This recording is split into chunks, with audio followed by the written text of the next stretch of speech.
Welcome, everyone, to Chirping Zebras, episode 90, the Marcus Johansson episode. There's a name for you. Mark Riley, virtually alongside Gino Binder Jr. and Josh Dolan. And we want to, before we get into this, we had an amazing guest today, but before we get into that, we want to thank our sponsors. We want to thank Referees Crease, your one-stop shop for all your refereeing needs, from payment to training to scheduling. They do it all. Also, Damon Financial Services. Damon Financial has helped families and business owners grow and protect their wealth with clear, trusted strategies.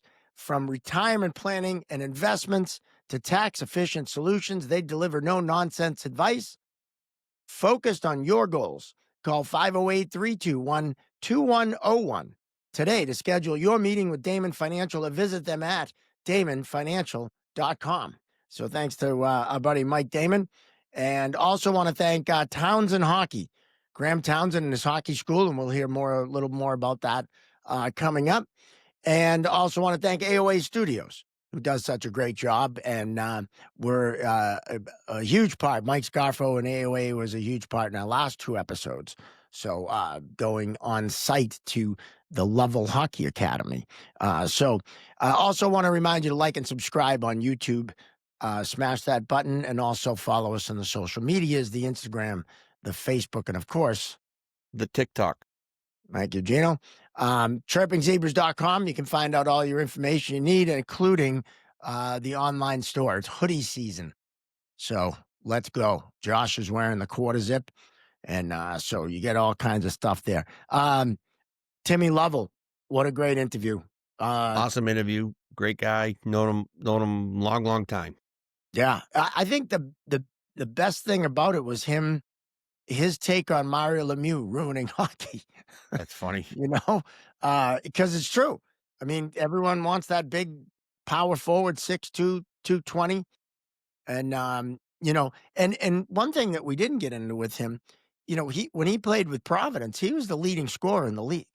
Yeah, I knew that. Yeah. And no, we didn't get into it though on the show, and never got called up, which made no sense at all. I remember skating with him in like I'd skate Shinny Quincy, during the summertime, and then like Thursday nights he'd be playing, right? So like he'd be like, Gino, I led the American League in points, never got called up. I don't get it. He's like, I never lifted a weight, or yeah, you're not big enough, strong enough. He's like, I produce. Like, what do you want? But then you look at it and you go to you look at a kid like Chris Bork, right? Who tore up the American League, just got inducted in the American League Hall of Fame. So congratulations to Chris Bork. Alex Giroux was another player on the Hershey Bear championship team. He's getting inducted as well. Congratulations to him. When those type of players got called up to the National Hockey League, they didn't translate. I don't know if it was speed. I don't know what it was, but it was an extra step that, I don't know, but they couldn't sustain a role on an NHL team for a long time. But I mean, Chris is a hell of a hockey player, one of the smartest hockey players I've ever seen on the ice. The vision that kid had, and that's what kind of translates that to Timmy. Like, where nowadays the smaller player can get up to the National Hockey League and play and sustain a role, where I think Chris was kind of at the tail end of that, where more players like his style are fitting into the National Hockey League now. But when he was coming up, I don't think that was a style, and I don't think it fit then, if that makes any sense. Yeah. Could it have to do with the fact that, the team they're on and the players they're playing with? I mean, if you're on a line, and the coach clicks, right? When the coach has something to do with it too. If you're on a line that clicks, you're going to produce, but then when you move up, you're playing with completely different people. Yeah, you're probably on the fourth line. You're not getting the ice time you were getting and that kind of stuff. There's guys in the ECHL that I feel could easily be in the NHL right now. And it's just, I think there's only so many spots open, and there's a lot of politics, speaking of some of these guys too. That well, it's positions, it's contracts, it's everything, right? Yeah. It's you got to find the right spot, right time. And Mark Mauer's talked about it. Mark Mauer talked about when you're scouting, you got to figure out what your team needs. Maybe it's speed, maybe it's size, and that factors into it too. You know, The you right can only puzzle have so pieces, many yeah. fourth line bangers on a team, and there's only so many spots. So just an interesting thing. About a guy who's a great hockey player, running a great program down at Level Academy. Want to thank him again for allowing us to tape there, and we'll be back there for sure. Well, Um, you absolutely. know, Go check out the level skills, go check out their bar, go check out their rink, their program. They do a great job over there, and also they run stop at goaltending out of there where my daughter, she trains there once a week. So um very, very good over there. So yeah. So, our guest today was just amazing. Lillo yes, Brancato, of Bronx Tale fame. And also, I mean, he's been in a bunch of things. And also The Sopranos, a little show that was on HBO. And a great actor, but also, he had his issues, spent some time in jail, had some problems with addiction, talked freely about that. absolutely. And I think he's a testament to what you can do when you turn your life around. I Yeah. mean, Bronx Tale for me is just a great movie. I would put it in my top 5 for its genre, you know, Mm, Yeah. yes.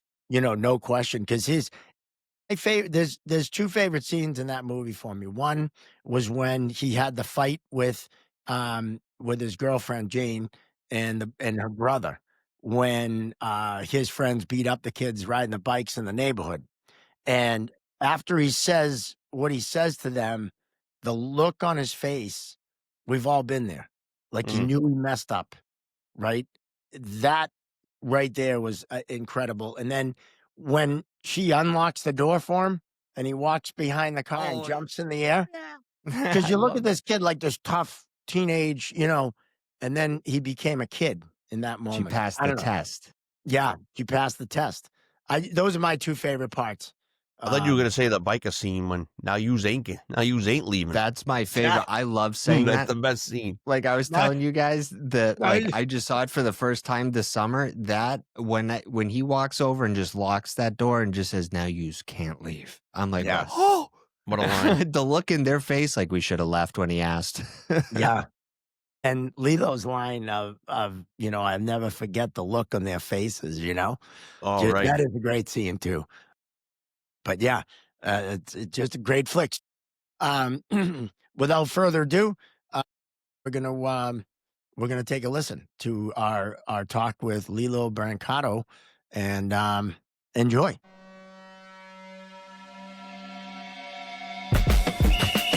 I believe that is a zebra on the ice, Bill.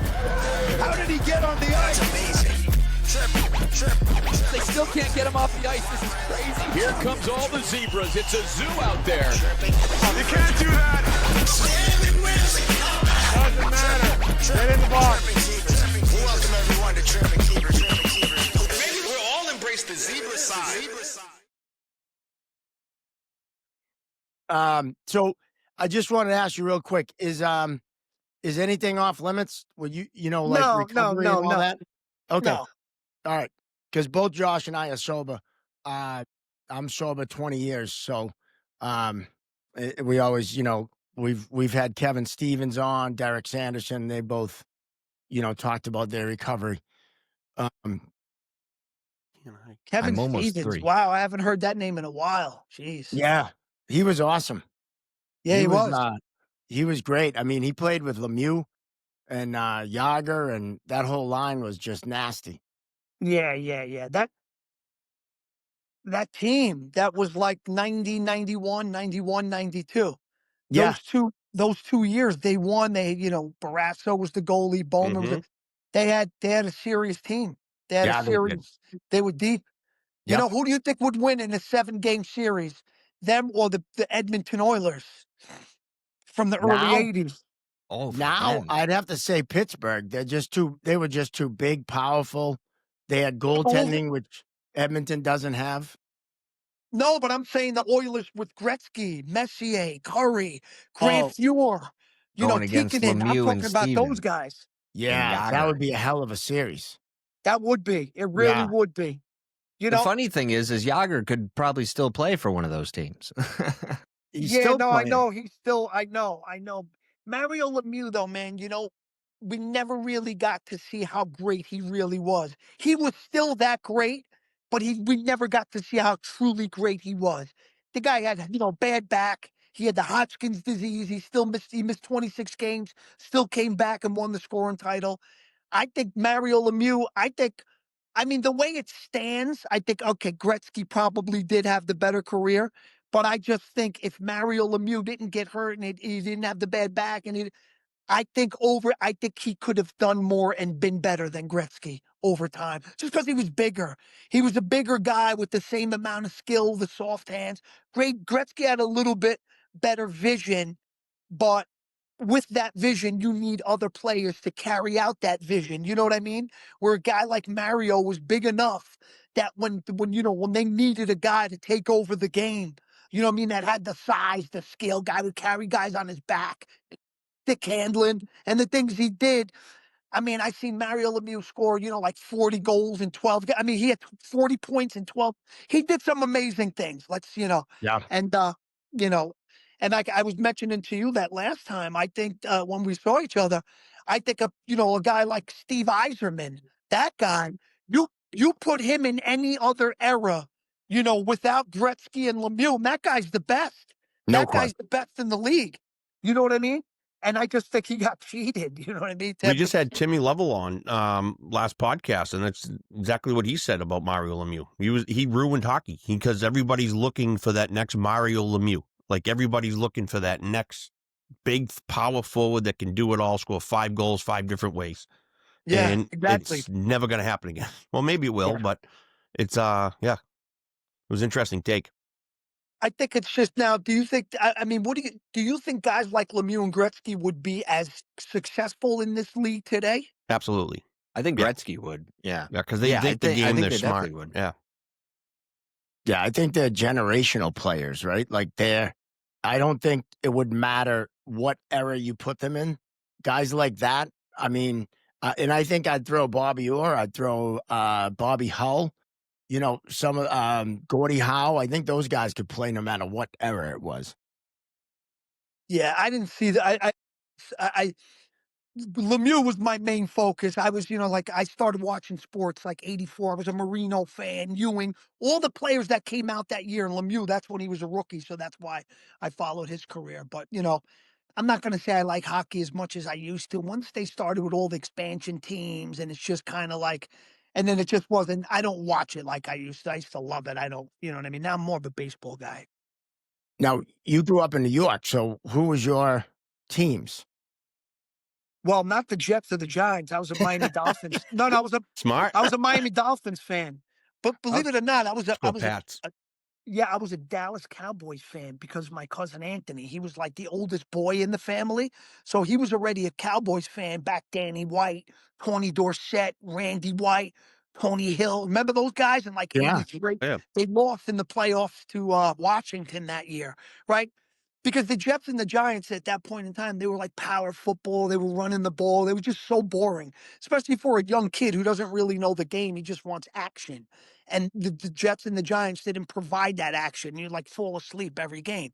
But then in '84, then Marino came in the league. And I don't know if you guys remember on NBC, they would have this thing. It was called the 10-minute ticker. You Yeah. remember every 10 minutes they'd Yeah. go around the league and they'd give you Yeah. highlights? And it seemed like, back then in '84, every 10-minute ticker was the rookie from Pittsburgh strikes again. Dan Marino with 3 touchdowns in the first quarter. Like, that's the kind of stuff he was doing. Throwing 500 yards a game. Nobody ever saw that before. Nobody ever saw that. And just like what he did to the '85 Bears, like okay, like when this is what like Marino's got that asterisk, Yeah, Mm. he doesn't got a ring, you know what I mean? But he beat the '85 Bears. And that's something that people with rings couldn't do. You can't say it's Danny. Danny never had a running game. They never put a team around him. He's got no Hall of Fame players. Duper and Clayton, those guys weren't Hall of Fame guys. He did that all because he was that great. Joe Montana had great people around him. Now, do you think a guy like Tom Brady, I know you guys like Brady and this and that, but do you think a guy like Tom Brady could have beat that 85 Bears team? There's no Absolutely. way. I think Absolutely. Absolutely? Really? Let me ask you a question. How many times did he lose in the Super Bowl? He lost 3 three times. times, right? Yeah, He yeah. He lost won to Philly 7. and he lost to the Giants twice. Why did he lose to the Giants? Because they had a ferocious line and a good defense, right? Correct. And they were on him every play. And Brady wasn't that tough. He had the protection. He had the rules that were favored, the offense. And okay, Brady could not have beat, just like he couldn't beat those Giants twice. If it was once, he said, it was a bad game. He Yeah. beat him in the But last game of the season. yeah, but then they didn't beat him with a count. Yeah. They beat Well, him in the Super Bowl, and then they beat him But in they the still Super beat Bowl him. again. But I'm saying they beat him in the Super Bowl Still beat twice. him. but that was that ridiculous helmet catch. Like, Yeah, that but he made the was catch. $1 million. But the bottom line is he beat him, and then they beat him again. And that was Yeah. because they were on Brady. Brady can't play with the pressure. They were in his He couldn't kitchen. beat that 85 Bears team. They would have killed them. They were 10 times better than the Giants was. I love And the that only debate. Marino beat him. He's the only guy. That's the only guy. And I think as his career went on, I think he kind of lost the will to play because they didn't put anything around him. And it's like, I can't do this on my own. What I've seen Marino do in his young years was the best I've ever seen from a quarterback. Oh, he was Elway, awesome. any of those. That's my opinion. Well, Yeah, no, also Marino had something that Tom Brady didn't have, which was cocaine. Yeah, but Tom Brady's a cheater, though. He got caught. He Oh, got caught come cheating like 3 times, cuz. you're I so New love it. York. I love Brady, it. Brady does it. You can't deny Brady has 7 rings, though, man. He Like- does. He does. He does. He does have 7 rings. I know. He definitely does. The numbers that he put up, though, like the numbers today, these guys are putting up, like Peyton Manning 249, Brady 50. You're not gonna agree that these numbers today aren't inflated because of all the rule changes. Brady's great. His most like when he beat the Atlanta Falcons, but there were ways to beat Brady, and the Giants showed them twice, and that's why I don't think he could have beat that 85 Bears team because they were what the Giants were, but just a better version of it. Well, that's one game, whatever. Brady's great. He's got all the rings, but I still think guys like Montana, Elway, they were better than Brady. Brady could have 100 rings. He wouldn't have had that back then. He just wouldn't have. I think Joe Montana's the best. He beat Elway. He beat Marino. I mean, that's what I think. But No, also, no, hockey Lilo's team. got to look at this from an angle too, where he's not being just biased towards New York, but also what would Sonny be given money to go put where are they going to want to win the game? Where are they putting the money on? Yeah, well, they would probably put it on Brady because Brady's, he's protected by the officials, the rules. It's a whole different world, bro. Come It on, is. bro. Brady was a pansy. He wasn't like those guys in the 80s weren't pansies, bro. Even Marino was deadly, dude. He had a 3-step drop, quick release. He was a machine. You put a team like a line like Brady had and just a team around him. Marino was, as far as skill, and yeah, he's got the 7 rings, but you're not doing it by yourself. The stuff that Marino did early in his career, I've never seen anybody do. Not Brady, none of those guys. I just think that, but I think Marino's worst attribute was his attitude, and I think he was a sore loser, and I think that was his demise and why he never really, because he didn't get better. He kind of like got sour and bitter, and he kind of declined. Where Brady was, you know what I mean? That's a big factor, and that's why he didn't win. But let's not spend this whole time speaking about Marino, Brady, great Well, quarterbacks. you attack Brady on a podcast with 3 Boston guys. We're gonna defend him, right? I just think that the NFL's different now. Oh, it's way 48 different. touchdowns Yeah. today is not 48 touchdowns back in the day. Mahomes threw 55. If Marino was in the league now with the way it was with his 3-step drop, he could have threw 65 touchdowns. You know what I mean? It's just a different league. No, I agree, and I think you're right. Back then, you used to be able to pile drive a quarterback, and now you bump them. Although I'd argue in the early 2000s, it was yeah. different than right now. Like they let quarterbacks get hit, and he did win a Super Bowl with Antoine Smith as his running back, who I think any one of us could equal Antoine Smith's production. So he didn't always have everything around him, Yeah, what was that when he beat the Rams that one year? Was that No, the that was Rams or the it was the Eagles. Carolina Panthers? It was one. I think it was maybe it was the Panthers, but we don't want to spend all the time arguing Brady, even though he's the greatest. What Follow-up hockey question, what's wise? Robert De Niro like? Ironically, De Niro's nothing like you would think. This is like when you meet him in real life is when you realize what a genius he really is. He's very he doesn't say much. He's like I said, he's very introverted, he's very shy, he doesn't and then you realize how great he is, like, when you watch these films and he's doing these, like, scenes with, these monologues and playing them as a different person, you realize the brilliance. He's not that tough guy, he's nothing like that. He's a real life genius, no doubt about it. the way you got picked for that movie is just mind blowing. Like you're found Yeah. on a beach. Yeah, I yeah, mean, that's a to my cool story. Yeah, they were looking for a kid to play the part in the film. Like I had heard about it, but I never even thought, something like that would even happen to someone like me. I thought it was such a long shot. But I always did think in the back of my mind, like, wow, I would be right for this film. I look like I could be his son, but who the hell am I? I'm not an actor. They're gonna find somebody. And it was a really big thing back then. It was like it was in the newspaper, it was on the radio. They had, like on telephone poles, like it was a big thing back then. But like I said, I was very intimidated because this was like circulating all the 5 boroughs. So I thought like they would definitely have somebody, for the role, but they found me that day. They loved my look. I went in to read. They liked everything I was doing. Eventually, I kept getting called back, kept getting called back. And then eventually I met De Niro one day. He was very pleased with what I was doing, told me not to change. Then I was working with him. I was there pretty much every day. We were doing different scenes with different actors, different combinations of actors. And then eventually one day he said, we're going to do a screen test. We're going to put you on film to see what you look like. Because film is different. People register different on film. And film like one piece of advice like that. I'm, like some master actor, but advice that I was given to me, especially from De Niro, is less is more. Because on film, things register. The less you do it, the better it translates. So we did the screen test, and I didn't know it at the time, but I was up against the kid who shot Sonny at the end of the film. So he was there, and he was like, "Hey, how you doing? My name is Phil. I'm reading for Calodro. It's me versus you." And I'm like, "Whoa." So, like, well, you know what it is? It's like, I definitely thought, I could play the part. I looked like him. I was the right age, but then again, if this kid, because I know how many kids read for this part, because I would see, down in the office, like when I went there first, there was like so many kids. And as I kept going, there was less and less and less and less and less and less. So my thoughts were, if this guy got this far, he must have something to him that got him this far.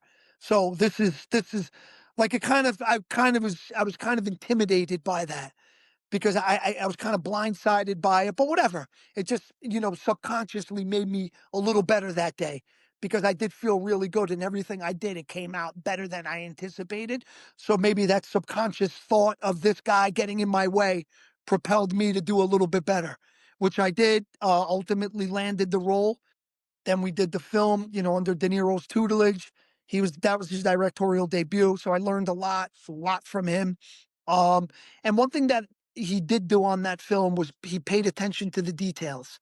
He was very detail oriented. Where on a lot of films that I worked on after, I mean, of course, big budget films and stuff, but they didn't pay attention to the details as much as De Niro did. He scrutinized every detail and everything because I guess this is his first time doing it, and guess he wanted to cover his ass. But I have to say it shows in the final product that paying attention to the details as closely as he did is a very important factor in making a great film because of how the film, did turn out. So that's something, if I make my own film one day, which I'd love to and hope to, is one thing I'm going to do is pay attention to the details. And I, learn that from, and among so many other things that I learned. And then, I ended up getting an agent and, went on to do other films and television, then got to role in Sopranos. But, that kind of life leads to, fast life and, growing up really fast, like I'm a teenager in my late teenage years and I'm like out every night of the week. And of course, you're going to start doing drugs and, that opportunity is going to present itself. It's going to be everywhere, omnipresent. And, my parents were immigrants from Italy, so they didn't really have the knowledge or the advice to give me if a situation like this were to occur, with the drugs, like, hey, Lilo, just so you know, now that you're in this business, they didn't know that. They were from a different country. They just knew, so it was kind of a recipe for disaster. I ended up, on balls in my ass. I got, really, I was addicted to heroin, to crack. Um, Ended up getting in a lot of trouble where a New York City police officer was killed. I was convicted of an attempted burglary. I beat murder charges, and that's something that I live with. It's something that, not a day goes by that I don't think about. And, how I wish I could have changed what happened, but, I can't do that. So I live for every day to improve and to, ensure that something like that will never happen, not only in myself, but I try to help others and try to help them overcome their addictions and, try to maybe teach them some of the things that were valuable and very useful to me when and I'm still recovering, but like, I think there just could be a better approach in the way they help people. Like, who you guys said you were in recovery, 2 out of you, 2 out of the 3, right? Yeah, Yeah. myself, I'm 20 years sober from alcohol, and steroids are my drug of choice. Josh, what do you have? 6 years? I'm almost at 3 years. 3 years. Okay. And 3 years. and Gino is currently he can handle it, right, Yeah. Gino? Yeah, I had a couple pops, Friday night, and that was about it. See, I don't Couple of bumps, understand you that. said? No, a A couple of couple. pops, couple of Pops. drinks. Yeah, a couple of beers Oh, I thought you said a after a couple of game, bumps. yeah. Phew. A You If know, couple I of no had a bumps. bumps. couple of fucking bumps, No excuse my bumps. language, if I had a couple of bumps on Friday, No bumps. No yeah, bumps. No bumps. yeah, no bumps here. But if I would have had a couple of bumps on Friday, I would have missed this show today because I would have still been going. Well, that's the type of guy I am, and that's why I know. And that's why I know I can't drink because drinking leads to that. Um, but how do you feel about this, whatever it is, being called a disease? Do you feel that's accurate? Do you feel that's correct? That Uh, that's a disease? I think based on a lot of the research now, like guys like Dr. Bruce Perry, addiction, this is my belief and based on what I've learned, is linked to childhood trauma and the way that trauma, makes your brain wired differently, and it creates a improper stress response and a need to regulate. And we find ways, whether it's drugs, alcohol, porn, we use those to regulate ourselves instead of being healthy. And and then it leads to one addiction can lead to another to another. And until you face that stuff and let it go, I think it's a lifelong battle. So I think I think there is some genetic component to it for sure because it's generational, right? Our parents try to do better than their parents. I try to do better than my parents, but unfortunately, we mess our kids up. Yeah, I think, but the key thing that you said there is because of childhood trauma, your brain was wired a certain way, right? It didn't just happen. It didn't just because of that, it started bending that way. But don't you think that if you stop, because like I've read things where if like, say if like, you're someone did something and you want to react, but you don't react, right? And you don't react, that non-reaction to that stimulus, which was the obvious reaction, because you didn't engage in that reaction, okay, your brain will actually start bending the other way and wiring itself a different way where it will make you more patient because you were there in the heat of the moment, but you didn't act. So now it starts. So then you will become like some, oh, Yeah, oh. But you get what I'm saying? So I don't believe 100%. that I don't believe this is a disease forever. And I think when people say that, it hurts people. I don't want Yeah. to be known as some guy who's got a disease. Okay, stop the stigma. But if we call it a disease, that stigma will always be there. Mhm. It doesn't help people when we say you got a disease. It hurts people. We want to be like everybody else, and labeling ourselves like we're sick. I don't want that title. That hurts me. I've done everything to get out of that. My brain is so wired differently. Yeah, unbeknownst to me, I didn't know that I was going to be different than my friends when we started getting high. But that doesn't mean I have to remain that way. And I'm not that way because I've made a conscious effort over the years. Like now I'm addicted to working out and other things. So these new addictions supersede the old ones. Like right now, I'm all pumped up. I'm not going to go smoke crack because my primary addiction is working out and I'm not going to lose that muscle. So when people say drug addiction is a disease and it doesn't go away, I think that's a crock of shit. It doesn't help people, it hurts them. Even if it was that way, psychologically, do you know how, like, why doesn't it apply to drug addiction? It applies to everything else, right? Like you see stuff when people say, oh, I can't afford that. Subconsciously, you're telling your brain you can't afford that, so you're never going to have it. All right, just a quick little break to thank one of our sponsors and also pay some bills. And it's for Townsend Hockey. At Townsend Hockey, they don't just build great hockey players; they build great people with discipline, respect, leadership on and off the ice. They train character, they grow confidence, and they inspire a lifelong love of the game. Because at Townsend Hockey, it's not just about the scoreboard, it's about who you become. They build teammates, leaders, young people with heart, grit, and integrity because they know that the lessons learned on the ice, discipline, respect, resilience, are the same ones that shape strong character for life. At Townsend Hockey, they don't just develop great hockey players, they develop great people. Townsend Hockey, join them and become more than just a player. Become your best self. Townsend Hockey, practice until you get it right, practice until you can't get it wrong. Find out more information at townsendhockey.com. You get what I'm saying? What you should say 100%. is, how can I afford that? What do Right. I have to do so I can afford that? By labeling yourself, you have a disease, you're hurting yourself. I don't need that title. And I think sometimes addicts think they have this like superpower. Oh, I got this disease. It's not my fault. Of course it's your fault. Who else's fault is it? It's your fault, man. Okay, it's a choice. It's not some bug. I was there. I was climbing through people's windows. And we don't help people by telling we coddle them. It's not a choice. It is it's a choice. When If you're you there baby and them, you you got, bury them. huh? If you baby them, you bury them. Yeah. And it's so much harder to treat people and help people overcome addictions because of the way the world is today. You can't talk to people a certain way because everybody complains and cries. But it's like, you know what worked for me? Tough love. Not people enabling me and coddling me and telling me, well, you have no choice. You're an addict and you have a disease. That's the worst kind of shit. That's poison. And I think going to meetings after like a few, like 5 years, what's the point? Why do I need to keep doing this? The only reason I could see is because they're newcomers and you want to help them. But as far as when people say, oh, if I miss a meeting, I'll relapse, then you're an idiot. You've been coming here for 20 years. If you fucking can't get a hand, you make all the other people trying and doing the right thing, you make us look bad because you make us look like weak, fucking crazy people that have a disease. I don't want that title. I don't have a disease. I've worked through my problems. I have new addictions, healthy ones. My life is going great. I would never go, you know what I mean?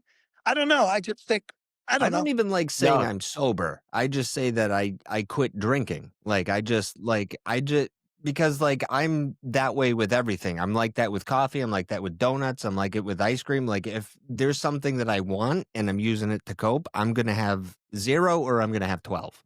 Yeah, I'm the same way. Yeah. No, I You know, think, like, go ahead.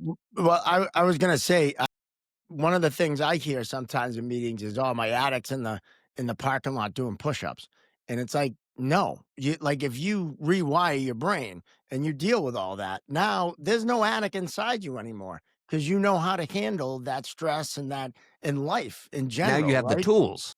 Yeah, and Well, I agree. I agree 100%. I think that the mind. addict stays inside you when you keep going to meetings and you keep feeding the addict inside you and you keep calling yourself an addict. Hi, my name is Lillo. I'm an addict. You You're haven't giving used it in 18 power. years. You're not Yeah. a fucking addict. Stop saying that. You keep telling people don't realize how powerful the mind is. When you tell yourself something, you are that. And that's Mhm. it. That's all bullshit, man. It's like a lot of times you go to these meetings. Hey, there's Jim. He's the old timer. He's got 35 years. You go out to the fucking parking lot. Jim drives a piece of shit car. He's got a fucking fat, ugly wife, and he lives in a basement apartment. What the fuck did the old timer thing do for you, bro?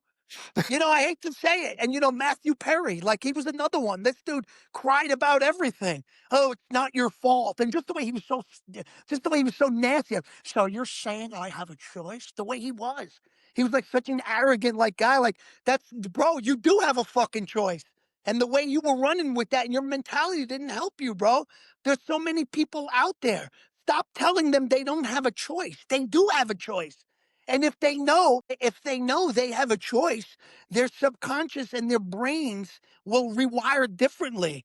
And now they'll start making more of a conscious effort because they know this is in my hands. This is not left up to anyone else. This is me. This is my decision to get better and to want better for myself. You know what I'm saying? It's like it 100%. hurts.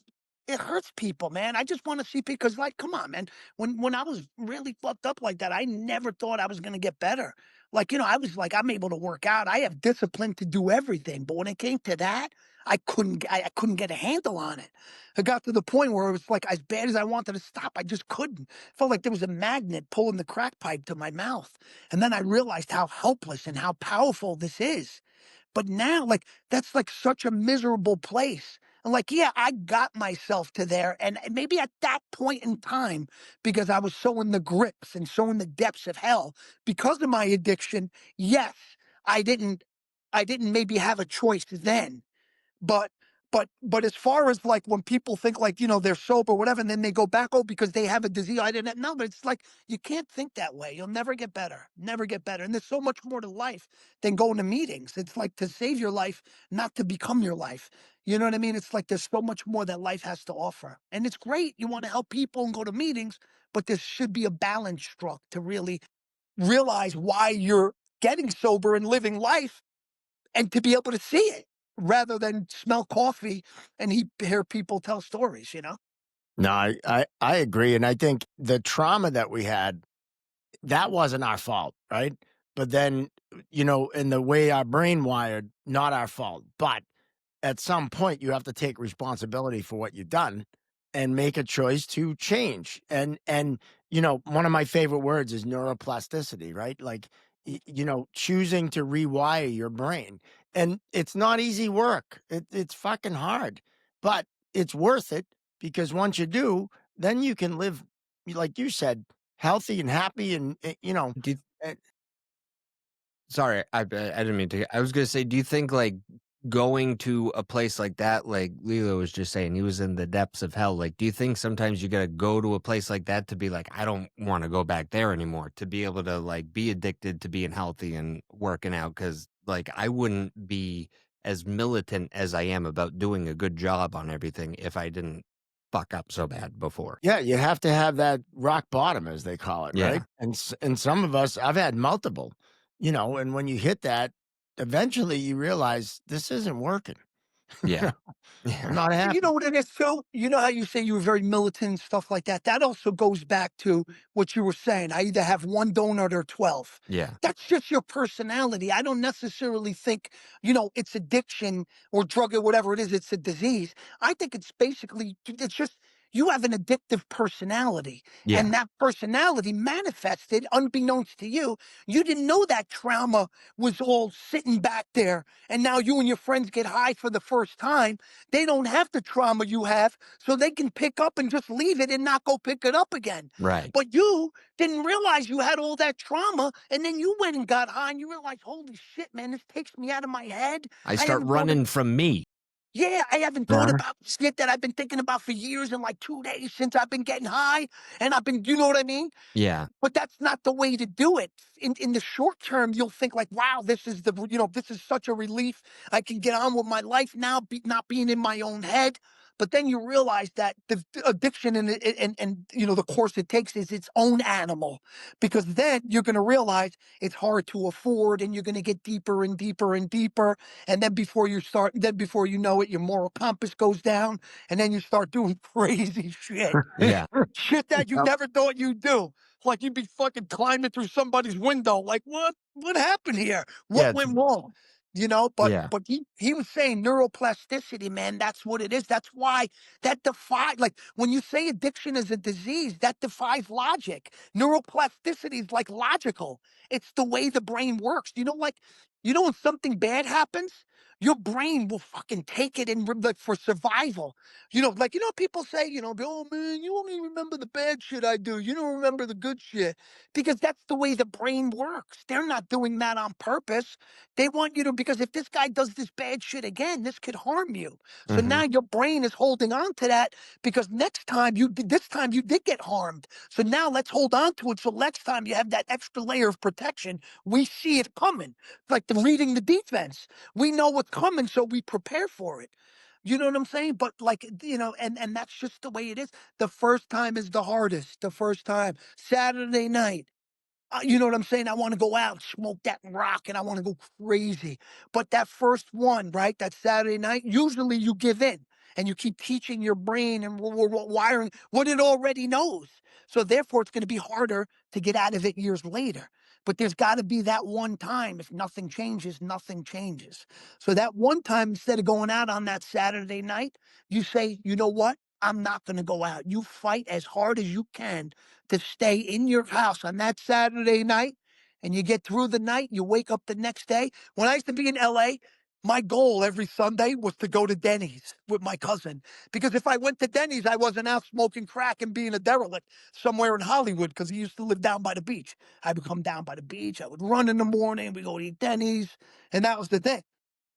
But that first time is the hardest. But once you wake up that next day and you're not all fucking wired out looking out the window thinking people are coming to get you and stuff like that, and you have peace, and you wake up and you're able to take a shower, and you don't got your brain recognizes that, and it realizes how nice it felt, right? Then So now, that's almost a high, because I was just saying that to someone, because me and Mark Riley had a comedy gig on Friday, and then I just had a stacked weekend, and at every single thing I saw people double fisting these giant pounders and drinking, and it felt so good to not drink, because I was like, I don't miss like what they're about to go through. Then you're gonna lose your wallet. Then you're gonna yeah, if you're doing it the right way, right?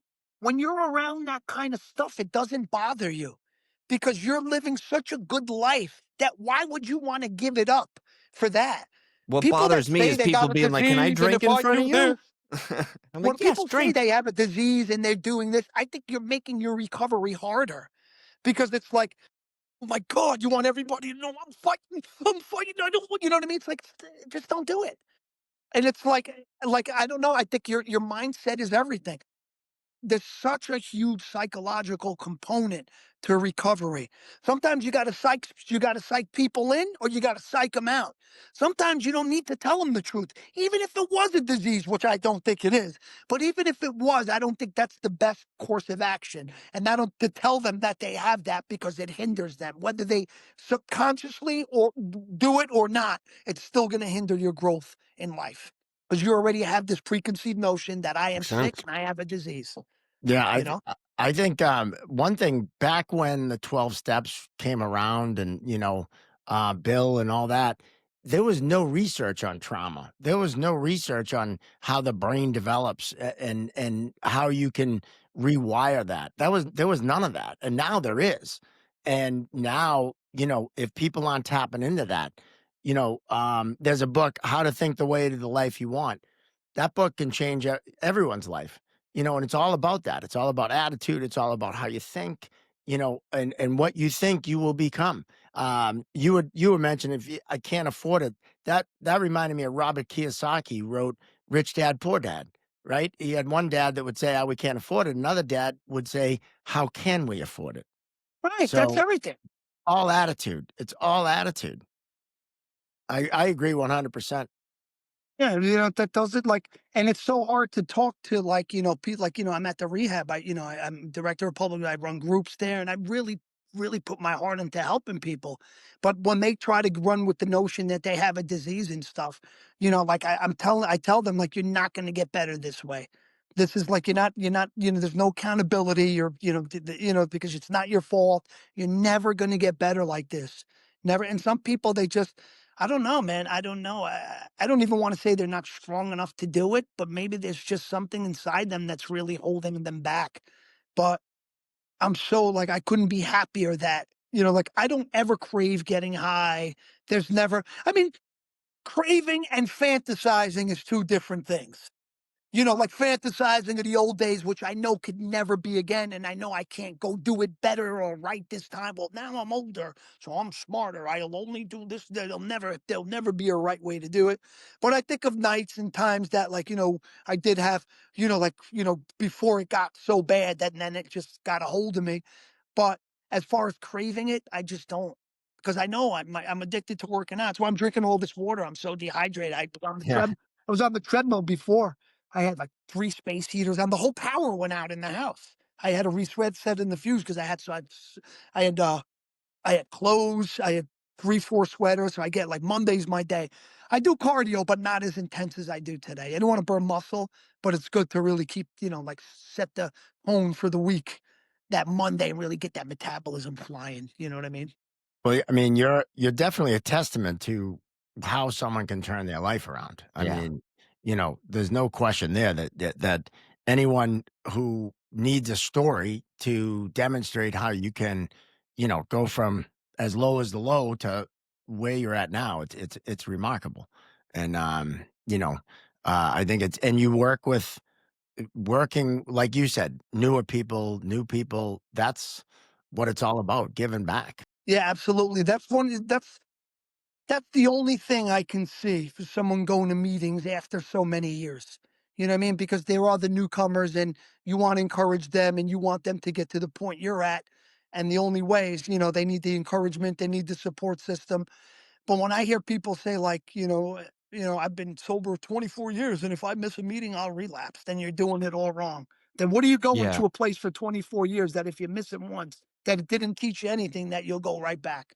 Then you're in the wrong room, bro. Seriously. Such a good But point. there's just people get so brainwashed that God forbid they think differently than other people they go to meetings with. Yeah. God forbid. So it's do what you got to do, bro. But come see me in 5 years. You know I what I mean? think a Just lot come of see it me in is 5 years. a lot of the recovery, I think, because I had a very good support system and I luckily have a lot of people like Mark Riley around me and in my corner that want to see me get better and do well. And who was in your supports? Because I know you've been on Michael Franzese's podcast a couple times or once or whatever, and I'm a huge fan of that guy. And talk about turning your life around. He also did are people like that you reach out and you talk to, or contact with people like that who kind of know the life that you went through? Yeah, but he wasn't really into drugs though. He was No, an no, organized no. crime But guy. yeah, His father was the real serious dude. I don't know if you know his father, Sonny. yeah, Sonny. Sonny Franzese. Well, he calls himself Franzese. That's not the way you pronounce that name. I know it's his name, but it's Franzese. It's like chicken francese. I have a friend Vinny Abruzzese. The Z S Zese But I feel Francese. like if I pronounce it like that, I'd get punched. So Yeah. But whatever. His father was the real guy. Um, yeah, I don't I wouldn't reach out to him because he's not, like I said, he wasn't really a drug guy. He was in a whole different world with right. the and stuff like that. He was he definitely knew how to and still does knows how to make money. Yeah. He made a lot of money, that guy. He you know the story with him. You know why he got afraid. You know why he was afraid and why he left the mob. Well, didn't his own dad put an order on him or something? Well, Or didn't it stop wasn't. it? Well, what happened was because Michael, they were Colombo guys, Carmine Persico, these were the top guys. And these guys were real gangsters, man. Carmine Persico, his brother Alley Boy. And that Colombo family's probably the most violent in history. They had an internal war in the early 90s. They're crazy. But Michael was making so much money, and money buys power. You know what I mean? When you have money, you become more powerful because you can buy more political connections. You could do this. So now you insulate yourself, and you know what I mean? So of course, any smart gangster watching a guy under them come up in the ranks, making all this money, it's like a system of systems of checks and balances. You know what I mean? We got to check and balance this guy before he gets too big. So there was some kind of meeting, and Funny Francese was there, and there was this guy there, and they were talking about Michael, whatever, this and that, and then Sonny wasn't there. A guy was there, went to pick up Michael and then bring him there. And when they were in the car, he was basically telling him that there was a meeting and your father was there and this and that and the other thing, and he said that, and just so you know, your father didn't help you in any way. Like he was basically saying, whatever it is, you do what you want with them. And if you think about it, like, that's the way those guys really are, because when they take that oath, it's supposed to be that brotherhood before family. So what he was doing wasn't wrong. You can't look at him as a bad guy. He was doing what he thought was the right thing. You get what I'm saying? Which I don't know if I would do that against my own son, but you know what I'm saying? And not to say he was wrong in his mentality at that time, because he lived and died by that, and he was a real dude. So I guess, like, if I knew my father turned on me, kind of, I'd be a little afraid too, because I'd be thinking, this is my saving grace. This is the one who brought me in there, the one that's going to watch out for me and make sure I'm okay. Now he's not even doing that. This is dangerous. And, and then but he did turn his life around.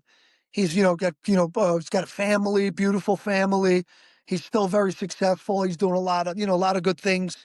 Yeah. So yeah, Michael's, I've been on his show. He's been always a gentleman to me, so I can't really say anything. He's a good guy. Yeah. And the main with A Bronx Tale, that was basically about the mob, right?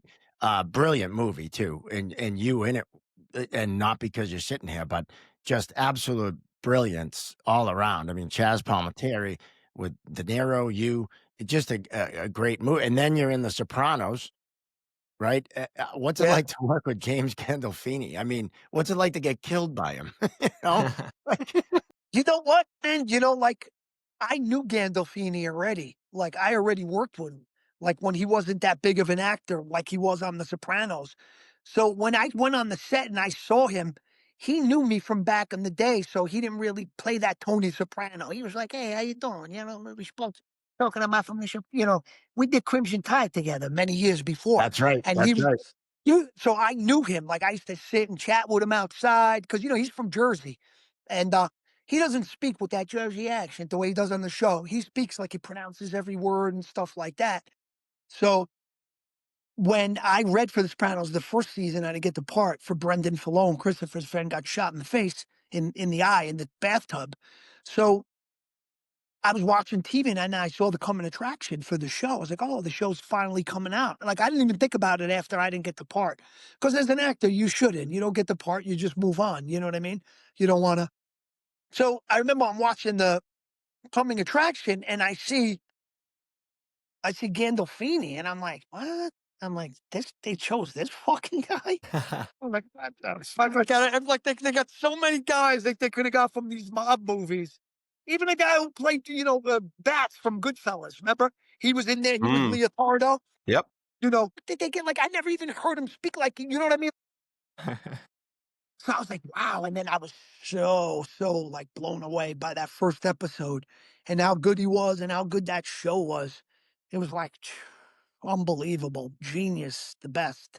The writing, because you got to understand what that show was able to accomplish, and it did for so many seasons. It wasn't easy, because here's the thing, right? This genre of mafia and gangster films, it has been done so many times. Some of the most popular movies in film history are about that culture and about that, right?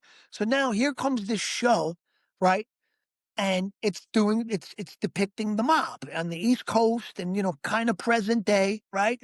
So since this has been done so many times, you don't want to do what has been done already. You don't want to make it cliche, right? You want to do so, to be able to within those parameters, right? The parameters of authenticity to keep it authentic, but you still have to keep it fresh and new and different from what we've already seen, but to still make it that great, that believable, and that authentic with all of that other stuff being said, that's a pretty tall order. You get what I'm saying? And Yeah. to be able to like do that, and that writing was so great. It was all fresh and all new, but it was never like, that's bullshit. That would never happen. Or they would never say that. It was all new, but it was all still like so authentic. That show was the absolute brilliance, man. The absolute, and it's like that show even actually taught me a little bit about my own addiction and how powerful the subconscious is. Because do you remember when Tony used to have those anxiety attacks? Yeah. Mhm. Oh, yeah. Yep. Okay, do you remember? Do you remember why he used to have those attacks? Remember, after being psychoanalyzed by the Dr. Melfi for so many years, Yeah. what they came to the conclusion as to why he was having those anxiety attacks. Do you remember why? Wasn't it Childhood because drama? Okay.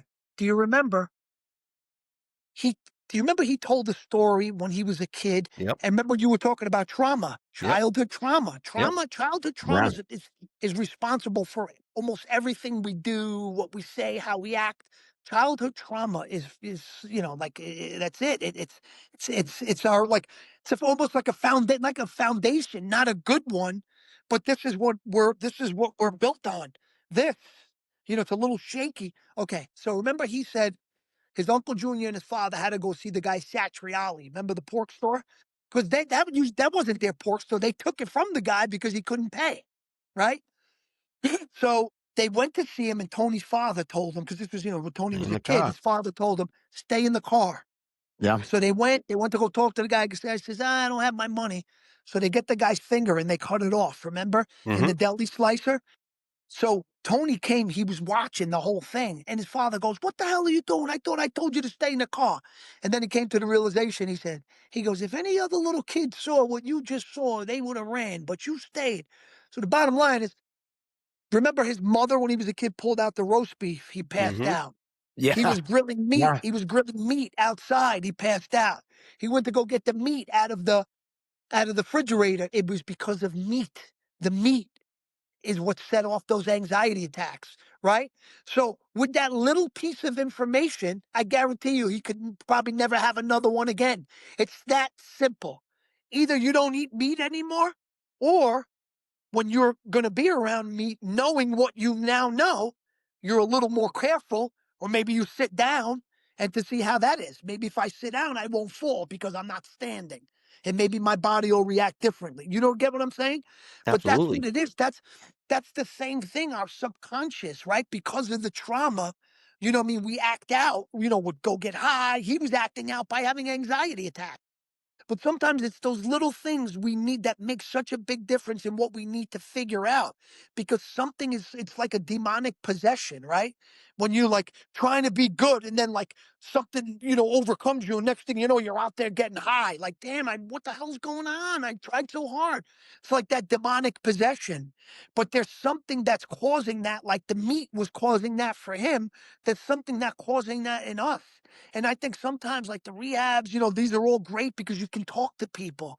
You can talk to people, and, you know, and one day that one person may say something and shed some light as to why you're doing what you're doing. Like, Yeah. I Yeah. never thought of it that way. And that changes your life.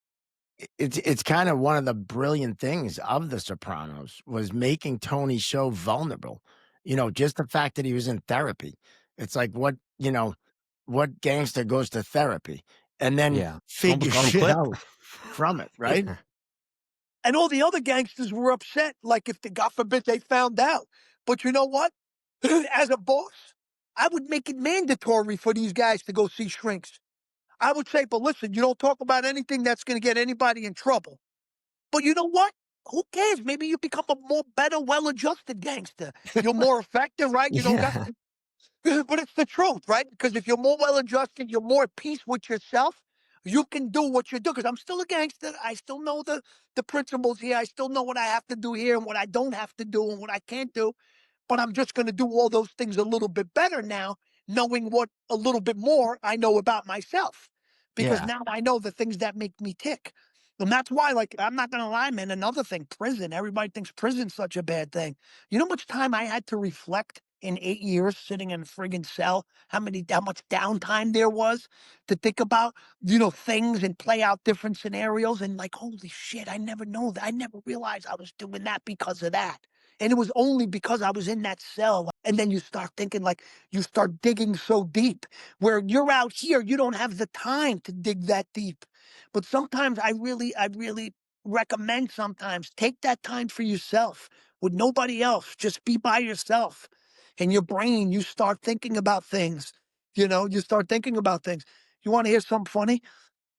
Last week, I was speaking to these, it was my manager, another manager from the agency, from my agency, and then there was this two writers for this film, and the film is about some guys on death row, and it's like he's going to be executed that day, and he gets like it's like an awesome, awesome, awesome screenplay. You know what I mean?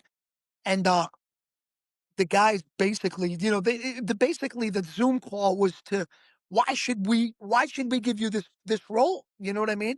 Why should we give you this role? And I said to him, I says, well, obviously, my situation, I was incarcerated. I said, I wasn't on death row. I said, but I was facing life in prison, which is its own kind of death row in a different way. It's kind of a death row in your mind because you're never going to be outside again. And I said, and being in that situation, to make matters even worse, because of my addiction and this and that, I kept landing in punitive segregation in the box. You know what I mean? Isolated. And I remember the first time being there, I said, when I woke up that first morning after the first night of like being so nervous and like when you sleep, you got to really be tired, because if you're not going to sleep because you're so stressed out. And I remember waking up that first morning and feeling emotions of like pain, disappointment, sadness, things that I never thought I'd feel ever, ever. Like I didn't think a human could possibly and capably feel these things. But because of that current situation that I was in at that time, it made me feel these things. So I expressed this to these writers, and I said, like I never knew that I even had these emotions inside. And I thought to myself, upon feeling them, I says, if I'm ever lucky enough to get myself out of this mess one day, because now I know I have these emotions inside and I would know where to go to get them.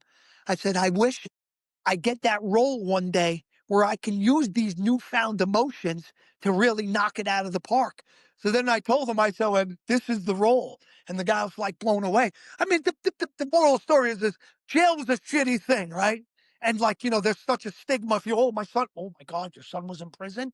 But I can't change the fact, like when I was there, I could never change the fact that I was there. But Yeah. don't matter your situation, your current situation, something good. It's like the Chinese farmer, the story. You never know. Life is the complexities of life. You don't know what the consequences of a good fortune will be, or you don't know what the consequences of a misfortune will be. So no matter where you are, it could be at the worst, you know what I mean? Just always do your best, because you don't know what, even in the worst situation, what that best in that situation is going to yield one day and what you can get from it. So. Yeah, that's kind of Right like on. what you were saying, like choosing to rewire your brain. Like I was only in a prison setting for like 24 hours, and like hour 2, I was feeling everything you were just saying. But there was, I think after hour 2, I was just like, I'm done. I remember saying to myself, I get why Aaron Hernandez did it, but Well, he did it so his daughter could get the money. Yeah. yeah, that's true too. But I And don't listen, think he I'd was do done well. anyway. I would have done what he would have done. And then the CTE helped, but go ahead. oh Yeah. yeah, I was just gonna say, but I don't like. think I'd do well in prison. Oh no, I dude! don't If you think- cry hard No. enough, they give you your own cell. It's called the shoe. So if They- you they cry wouldn't hard let- enough, They wouldn't let me take That my pain was- skin products. You know, It was Yeah, like, but you'd be surprised, man. You'd get used to it. yeah, get used to and it. I think You it's know- just because I didn't know when I was going out. But like what I kept telling myself, I was like, this is just good material for my book one day. Not that I Yeah. have like a book that but I'm just like, if everything goes well, that would be a boring ass book. This is a good, this is good material. So Right, it's exactly. the way I wired my brain. And Arnold Schwarzenegger said too. He says that, when, like, it's the kids who had a struggle and the people who had a struggle that have the desire and what it takes to be a champion. He goes, you got the people that never been through, stuff in life. He says, yeah, they're going to be a normal, good, well-adjusted and a good person, he said, but they won't have inside them what it takes to want to be the best in the world. Because Arnold Yeah. struggled. Arnold struggled. That guy's my idol. That guy, how could, everything Arnold Schwarzenegger did, he took to the top. It's because of his mentality, bodybuilding, movies, politics. It's because of his mentality. You In got to learn pumping how up- to lose. Well, in his thing, well, you got to learn how to lose, but you also got to know the right thing to do at the right time for your future and not get caught up in the emotional aspect of things Yeah. and to do what's right. And he was in pumping iron, and he was like, he was training for the Olympia. He was a few weeks away. And he goes, my mother called and said, your father died. You're going to come home for the funeral. And he says, no, I'm not coming. I'm training. And like, when I first saw that, because I grew up in an Italian family, when they saw me again, if I didn't go to my father's funeral, they'd probably throw stones at me, because Italians very emotional, familia, you know what I mean? But Arnold Schwarzenegger didn't get caught up in all that, because he knew this is what it is right now. I may never get this chance, okay? And he thought a few steps further. What would my father want? For me to go to the funeral, mess up my shot, and win the Olympia? Or stay here, win the Olympia, and then when I do win it, dedicate it to him? What do you think his father would want? His father would want him to stay and dedicate and see it through and become the champion he was meant to be, right? So that's what it is. But guys, I gotta go.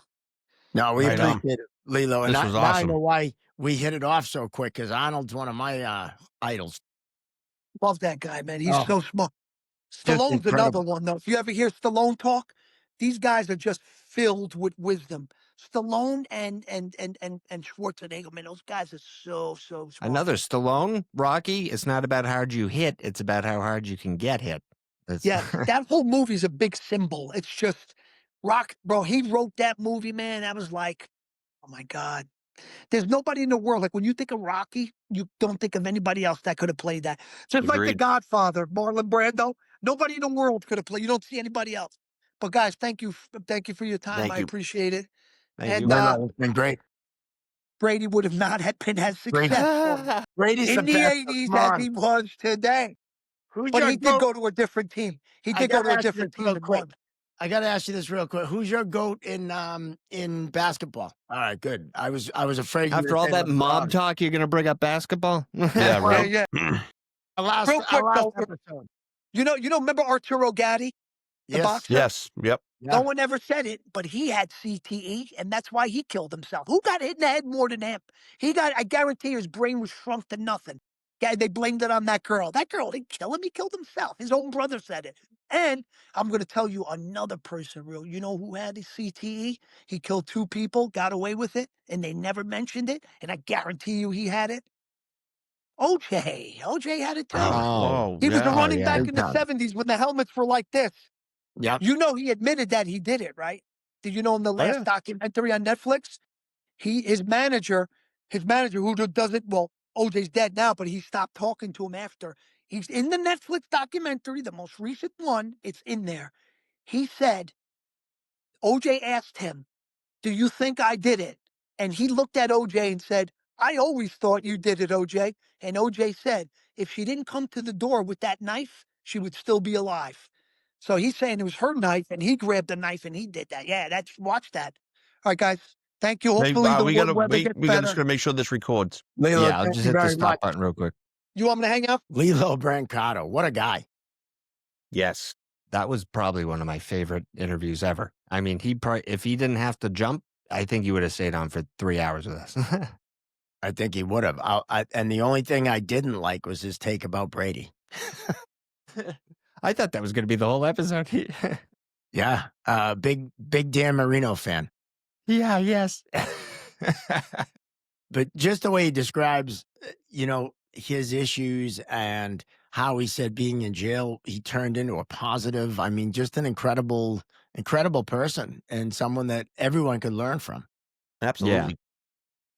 Like, it's inspiring, actually. And, like, he hit rock bottom, comes out, and now he's giving inspirational speeches and just being a role model for everybody. And, I love his take on it too, right? Like, why do I got to keep going? Like, the negative talk and those negative words. And it's all a mindset. Everything's a mindset you do. So, yeah, I thought that was awesome.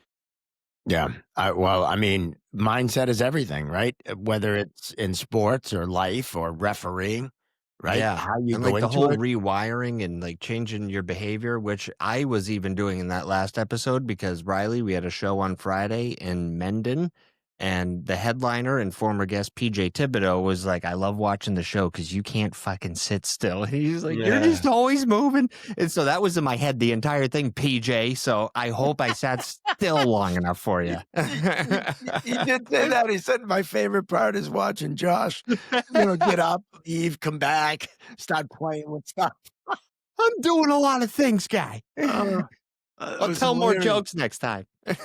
But BJ's a big fan of the podcast, so we got to thank him. He is. He's great. He's awesome. Episode 56, I think. Sure. I Check looked them it all up. out.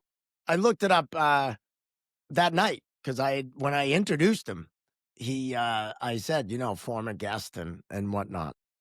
Yeah, we've had some good ones. Yeah. I need to get my 5 minutes so I can come out with you guys. Hell Yeah, yeah. you do. You do. Well, you have to get it for sure before we go up and visit Jedi and do the big show up in Maine. And if you didn't, 5. that episode, Jedi is just a great dude. He's awesome. Just amazing. And so we're heading up there. I mean, we got some trips planned. I think we might even We're going hook to Virginia in like a week and a half. Yep. Billy Jaffe might gonna reach out to Jedi, and we might have got him a tenant. Yeah, rental. yeah. I think you're right. We're making connections. Yeah. We're connecting do. people. We do more than just talk shit on this podcast. We talk hockey and sports. We didn't talk 1 ounce of hockey either. Not 1 ounce. Not 1 ounce. Not a single fucking thing. Well, and I wanted to bring up my daughter. daughter getting sprayed, but we'll save that for the Monday night tonight. No, I do want to talk about that. Let's go. Quick, like your daughter gets sprayed, Yep. and for those who I'm don't on the know, bench too. there was a video we went over on Monday Night Quarterback where the goalie got sprayed, but he was standing up, and I argued it wasn't a penalty. And then the next game I call that. The guy was sitting, he was on his knees though. He was on his knees though. He wasn't standing up. But then your daughter got sprayed. So I think it's such a dangerous play. I think we should play the video and Yes, we can play the take video. a look at it. But after Play it here it at the happened, yeah, we'll play it. We'll throw it up there. After it happened, though, like it seemed like no one knew what was going on. Well, The they didn't see referees- it. Well, they didn't. The young referee was reacting to it, like he had it, and the guy that was 3 football fields away was coming down and saying no, but only one player saw it and gave her like a little slash because she was coming down. Everybody else kind of was like turned, and then they saw her like soaked, like it was sprayed. It was awful. And I talked to the coach afterwards, and she did it on purpose, right? And I was like, well, it's pretty dangerous. Like, if she lost an edge and went straight in with her fucking blades, I'm probably going to knock you the fuck out. But Yeah. That's how that'd be a people's different story. arteries get cut. Like, honestly, like, we play them in a couple weeks, and, yeah, the U10 squirts. Like, what the fuck are we doing? But you going to start your fourth line? No, they were dirty. And the coach, and, and he didn't, like, he wasn't, didn't give a shit. But whatever. I talked to him afterwards for a while, and I was just like, the only time I only get pissed is when it's involves player safety. And he's like, oh yeah. And I'm like, yeah, you guys were igniting the flame. Like, enough. Oh, we were frustrated, blah, blah. I was like, yeah, because we fucking kicked your ass 6-0. At least you can handle it like an adult. I don't think I want my daughter to play hockey because I think I would be one of the insane parents. I think I would be an insane person if my daughter was. She's not like broken yet, right? She's not into, like, she just still thinks it's fun and fucking dancing in between whistles and shit like that. But like, that's awesome. Like her goalie coach, like I said something, I go, she's not mean yet. And he goes, you don't want her to be yet. Like, keep her, He goes, you don't want that yet. I was like, she doesn't like, she's not ready or fighting for that. And he's just like, you don't want to break her yet. Like, trust me, she has it in her. Just, you don't want it to come out yet. Good advice. I was surprised. I said to you, I texted you right after you texted me the video, and I said, I'm surprised you didn't come out like Tim Thomas. She got a little Southie in her. So Well, she does. Like, I think she was know? shocked. I didn't think she realized like how bad it was. So like, I'll even break down the situation, which kind of was irritating because the kid had the penalty, and then the older guy kind of talked him out of it, and then the kid comes over to me, and I'm like, listen, dude, I'm like, it's 6-0. I go, if you want to call it, call it. I go, it's a penalty. I go, but don't do it because I'm telling you to call the fucking penalty. I was like, if you want to call it, call it. Don't listen to him. I go, you're on the goal line, and that's your call, not his. Call it if you want. And I go, if you don't call it, I go, it's going to get real ugly.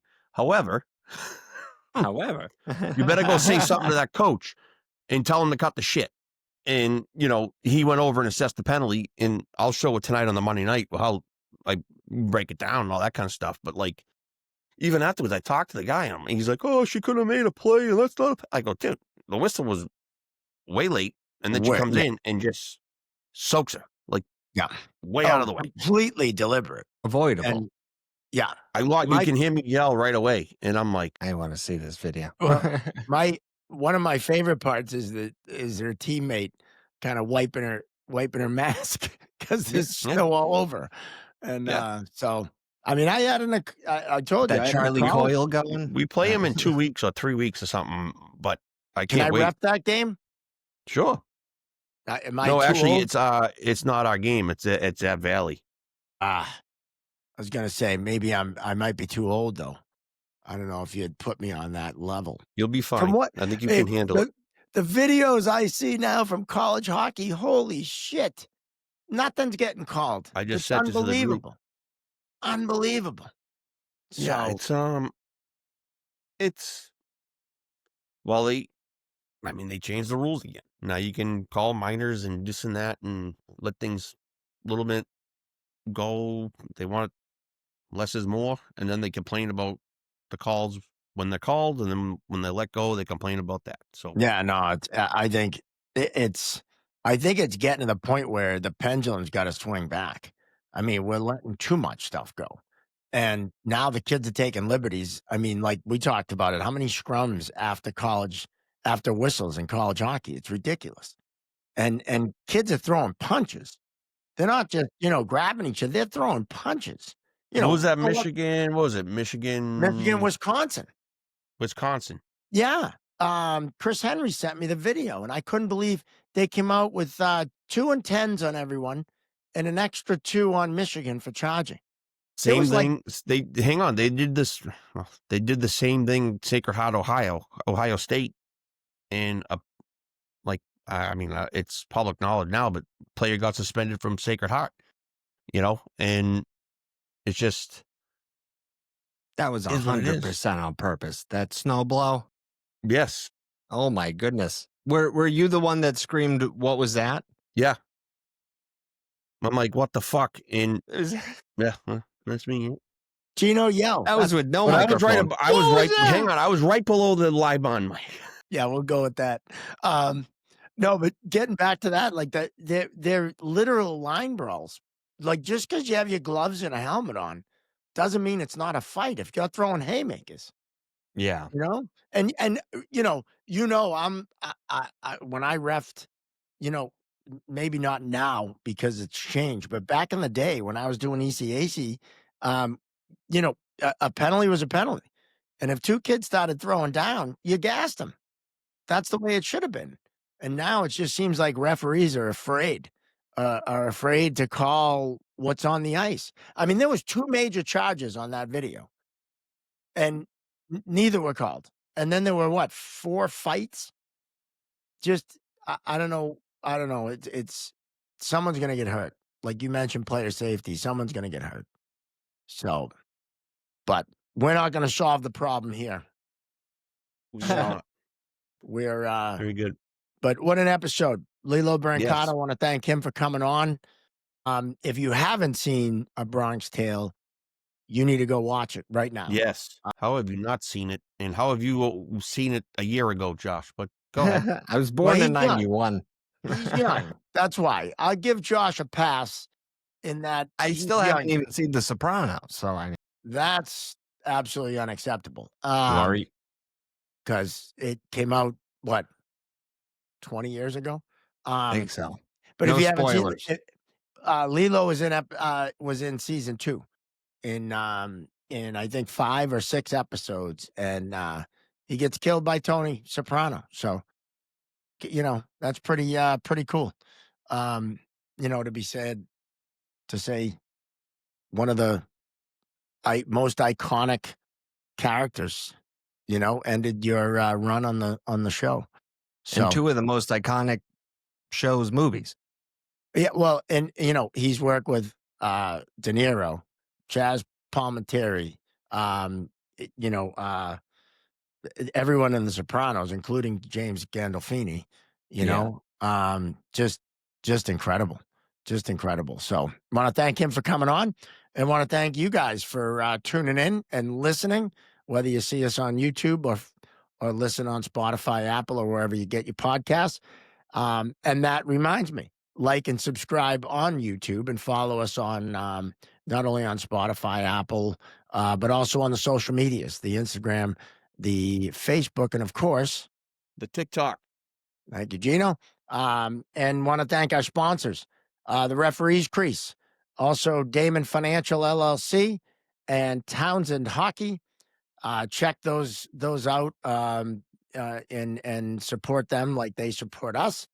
And want to remind you to find all your merch you need. Chirping Zebras merch, much like the quarter zip Josh is wearing today, on chirpingzebras.com. And you know what? Give us a follow on the social medias as well. Mark Riley Comedy, or Not Josh Dolan, or Ref's Crease. Referees Crease. Referees Crease. Give us all a follow, and we'd appreciate that. So, until next time, for Gene Binder Jr. and Josh Dolan, I'm Mark Riley. Thanks for watching, and we'll see you next time right here on Chirping Zebras.